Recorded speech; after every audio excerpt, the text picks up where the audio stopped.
Les gens oublient que Neymar avait déjà 22 ans quand il est arrivé en Europe. Ils ignorent tôt cette partie de sa carrière comme si, à l'époque, il n'avait pas convaincu la moitié du monde qu'il était le plus grand prodige de tous les temps. Je veux dire, il faut réaliser qu'à ce moment-là, il avait déjà joué plus de 230 matchs avec à peu près le même nombre de buts et de passes décisives, tout en remportant 72 trophées et distinctions en seulement 5 ans, dont 2 nominations au Ballon d'Or, ce que personne jouant en Amérique du Sud n'avait jamais réussi à faire. À l'époque, Neymar semblait destiné à devenir une légende. Dès sa naissance, tout semblait être en sa faveur. Non seulement il avait la génétique, avec son père étant aussi footballeur, mais sa date de naissance, le 5 février, est peut-être la plus grande porte-bonheur du football. De Cesare Maldini à Gheorghe Hagi, Tevez et même Ronaldo, il semble presque que si vous êtes né ce jour-là, vous êtes voué à devenir footballeur. Mais ne croyez pas que tout a toujours été facile. Tout aurait pu mal tourner pour Neymar très tôt. À seulement 4 mois, sa famille le conduisait pour rendre visite à des proches quand une voiture a dévié sur leur voie, les percutant violemment. Quand son père a repris conscience, la douleur était si intense qu'il a crié à la mère qu'il pensait mourir. Il s'est avéré qu'il avait une hanche cassée et a même dû prendre sa retraite du football après l'accident. Mais ce qui l'a le plus terrifié, c'est quand il a réalisé que Neymar n'était pas sur son siège. Il a cru qu'il avait été éjecté de la voiture, qu'il était mort. Heureusement, sa mère l'a finalement retrouvé sous son siège, grièvement blessé, avec du sang coulant de sa tête, mais vivant et sans une seule fracture. En réalité, c'est grâce à l'obsession de son père pour le football que Neymar est devenu aussi talentueux, aussi rapidement. À 6 ans, il courait dans les tribunes d'un terrain de futsal quand un recruteur nommé Betinho, le même qui a découvert Robinho, l'a remarqué. Voyant sa vitesse et la précision de ses zigzags entre les sièges, il a su qu'il serait le prochain grand. Il a contacté tout le monde pour l'amener à la Portuguesa Santista, le faisant passer des tribunes au terrain, ce qui a défini son style de jeu iconique. Neymar est instantanément devenu un phénomène local. Il faisait souvent la une des journaux. Les gens venaient de loin pour le voir. Le terrain de futsal était toujours bondé. Même Robinho serait venu le voir. Zito, légende de Santos, l'a également repéré grâce à Alemão, un fanatique de Santos avec le logo du club tatoué sur le front, et partout ailleurs. Zito a convaincu le président de Santos de lui offrir un contrat longue durée, à seulement 10 ans. Santos a même créé une équipe jeune spécialement pour lui. À 11 ans, Neymar gagnait déjà un salaire sérieux. Mais c'est au futsal qu'il a continué à briller, menant son équipe scolaire en finale de la Copa TV Tribuna, un tournoi télévisé. Ouais, c'est un gros truc, et ça rend peut-être le Brésil, le pays le plus cool du monde. Quoi qu'il en soit, ce qui a rendu ce match iconique, c'est qu'à la mi-temps, avec le score égalé, les reporters ont interviewé Neymar, et le gamin était incroyable, stoïque au possible. Il leur a dit qu'il était confiant de gagner. Mais une fois le match relancé, les choses ont mal tourné pour lui, son équipe a pris du retard, ce qui l'a poussé à passer en sur-régime. Je veux dire, il a littéralement refusé de passer le ballon, au point que quand l'équipe adverse a mené de 2 buts, il a commencé à tirer depuis un côté du terrain jusqu'à l'autre, ou à essayer de dribbler toute l'équipe seule, réussissant même à marquer un but, bien qu'ils aient finalement perdu 5-2. Ce qui pourrait vous faire dire « Eh, c'est quoi cette fin ?» Eh bien, ce n'était pas la fin, car l'année suivante, Neymar est revenu, meilleur que jamais, et a finalement remporté le trophée. Peu après, à 15 ans, il a été emmené en essai au Real Madrid. Ils ont tout fait pour l'avoir avec eux. Honnêtement, on aurait dit qu'il lui aurait acheté la lune si c'était possible. Il a même été enregistré comme joueur du Real Madrid. Mais Neymar avait le mal du pays dès son arrivée.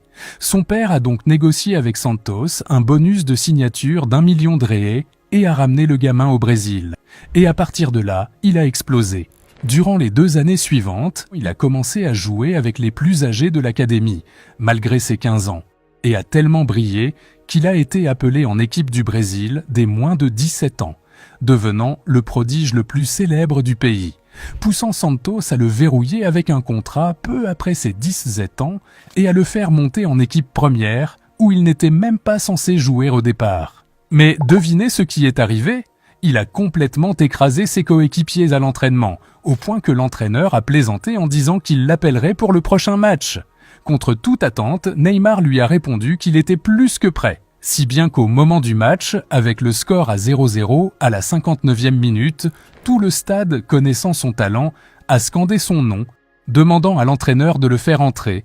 Eh bien, il a obéi, et Santos a soudain repris vie, retournant le match et remportant la victoire. À partir de là, il a fait une autre apparition en tant que remplaçant et s'est retrouvé titulaire lors des 15 matchs suivants. Et même si, durant la seconde moitié de la saison, l'entraîneur a fait marche arrière, en fin d'année, il avait non seulement remporté le titre de meilleur jeune joueur du championnat Paulista, mais il avait aussi atteint la finale de la compétition, où il a affronté le Phénoméno en personne, qui malheureusement pour Neymar, a marqué 2 fois et a remporté la victoire. Quoi qu'il en soit, l'année suivante, avec Ganso et Robinho à ses côtés, Neymar est passé à la vitesse supérieure, déchaînant le Paulista avec 14 buts et 5 passes en 19 matchs, et surtout en marquant 2 buts en finale pour offrir le titre à Santos et décrocher le prix de meilleur joueur du tournoi, tout en enchaînant une série encore plus absurde en Copa Brasil, avec 11 buts et 7 passes en seulement 8 matchs, atteignant même 14 contributions en 3 matchs, dont un quintuplé en finale, remportant ainsi le titre et le titre de meilleur buteur de la compétition. À seulement 18 ans, Neymar était l'icône du football brésilien, le visage du Brasileirão. Santos avait même rejeté une offre de 30 millions de livres de Chelsea, ne parvenant à convaincre Neymar de rester qu'en lui promettant de centrer l'équipe autour de lui, allant jusqu'à faire appel à Pelé au téléphone pour le persuader. Bien sûr, tout cela signifiait qu'on s'attendait à ce qu'il soit appelé pour la Coupe du Monde avec le Brésil, où on aurait pu le voir aux côtés de Ronaldinho. Malheureusement, le sélectionneur Dunga nous a privés de cette possibilité en laissant Neymar à l'écart. Peut-être à cause du fait que cette année-là, René Simoes a qualifié Neymar en disant « Nous créons un monstre », ce qu'il ne voulait pas dire comme un compliment. Laissez-moi expliquer. Neymar était devenu célèbre pour ses pénaltys en paradinha, s'arrêtant juste avant de frapper pour piéger le gardien, ce qui les énervait terriblement. Le légendaire Rogerio Ceni s'en est même plaint dans la presse. Ce qui était ironique car lui-même l'avait fait par le passé. Quoi qu'il en soit, la FIFA a interdit ce geste, forçant Neymar à s'adapter, ce qui l'a conduit à rater quelques pénaltys. Un jour, son entraîneur Dorival lui a ordonné en plein match de laisser un coéquipier tirer. Neymar a pété un câble et a insulté l'entraîneur depuis le terrain. Quand René disait « monstre », il pensait à un gosse gâté, pas à un footballeur monstrueux, bien qu'il se soit excusé plus tard. Et peut-être que ses 43 buts et 10 passes en 63 matchs ont aussi aidé à rattraper ça. Avec le titre de meilleur buteur brésilien de l'année et le prix de meilleur attaquant du championnat, malgré la 8e place de Santos, il a finalement eu sa première sélection en équipe nationale. L'année suivante, il a écrit l'histoire avec les moins de 20 ans, commençant le Sudamericano avec 4 buts en un match et remportant le titre et le trophée de meilleur buteur, marquant plus du double que quiconque. Après tout, il était déjà trop bon pour ces tournois de jeunes. Cette année-là, Neymar visait plus grand, la Copa Libertadores.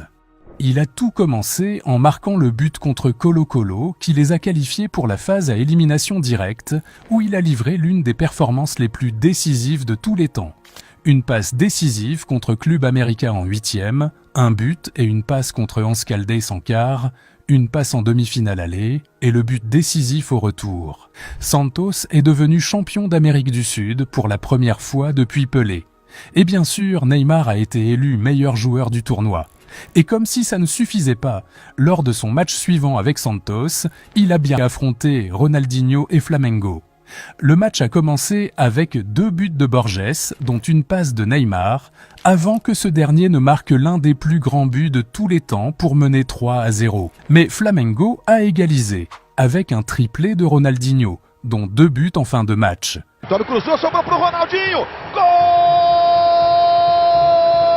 Neymar a malgré tout répondu avec un autre but.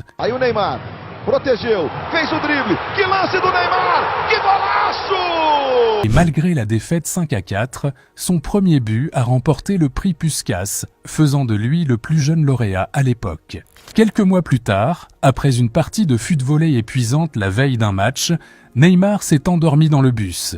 Ses coéquipiers pensaient qu'il serait inefficace, mais il a marqué 4 buts, Le commentateur a déclaré « Il ne reste plus à Neymar qu'à faire tomber la pluie ». Malgré cela, Santos a perdu 4-0 en finale du mondial des clubs contre le Barça. Mais Neymar a terminé l'année dans le top 10 du Ballon d'Or, une première pour un joueur d'Amérique du Sud depuis des décennies. En 2012, après des moqueries de l'entraîneur de Bolivar, Neymar, je ne connais pas, il est répondu avec 2 buts et 3 passes dans un 8-0 historique en Libertadores. Le plus gros écart depuis 1970. Malgré une élimination en demi-finale et une médaille d'argent au JO avec le Brésil, il a reçu le hors-concours, un trophée brésilien jusque-là réservé à Pelé.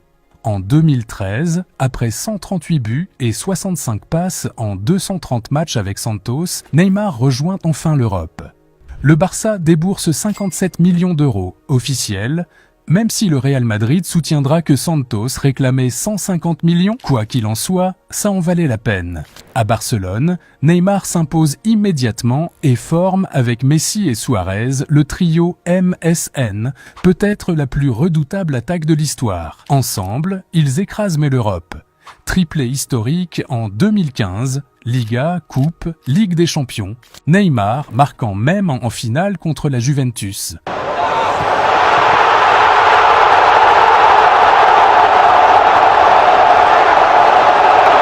À 23 ans, il est déjà champion d'Europe, idole du camp Nou et figure incontournable du football mondial. Puis, en 2017, Neymar écrit une page que personne n'oubliera jamais.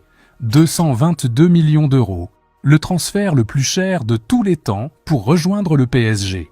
À Paris, il règne techniquement, 118 buts et 79 passes décisives en 173 matchs, 5 titres de Ligue 1, une finale de Ligue des Champions en 2020. Mais son passage est aussi marqué par les blessures et les polémiques, freinant ce qui aurait pu être une domination totale. Malgré tout, à chaque retour, le Parc des Princes s'enflamme dès qu'il touche le ballon. En août 2023, Neymar cède à l'appel de l'Arabie Saoudite. Al Hilal lui offre un contrat astronomique, un royaume à sa mesure. Mais la chance l'abandonne. Une rupture du ligament croisé en octobre 2023 réduit son aventure à une poignée de matchs. Al Hilal, pourtant champion, lève la coupe sans lui. Neymar traverse une saison quasi blanche et son rêve oriental tourne au cauchemar. Janvier 2025, le monde du football s'arrête un instant. Neymar revient à Santos. 12 ans après son départ, l'enfant prodige retrouve Villa Belmiro. Sa présentation est une fête nationale. Un océan de drapeaux blancs et noirs. Le 5 février, jour de son 33e anniversaire, il foule à nouveau la pelouse mythique. Santos arrache un nul contre Botafogo SP. Et même si Neymar ne marque pas, chaque touche de balle est une célébration. Au fil des semaines, il retrouve ses sensations. 6 buts en 19 matchs au premier semestre, assez pour convaincre le club et lui-même de prolonger jusqu'à la fin de 2025. À chaque match, l'émotion est palpable. Les tribunes vibrent comme si le temps s'était arrêté, comme si 2010 revenait. Aujourd'hui, Neymar est considéré par certains comme le plus gros flop de l'histoire. Mais reconnaissons-le, son histoire aurait pu être bien plus grande. Si vous reconnaissez son talent, écrivez « Neymar est une légende ».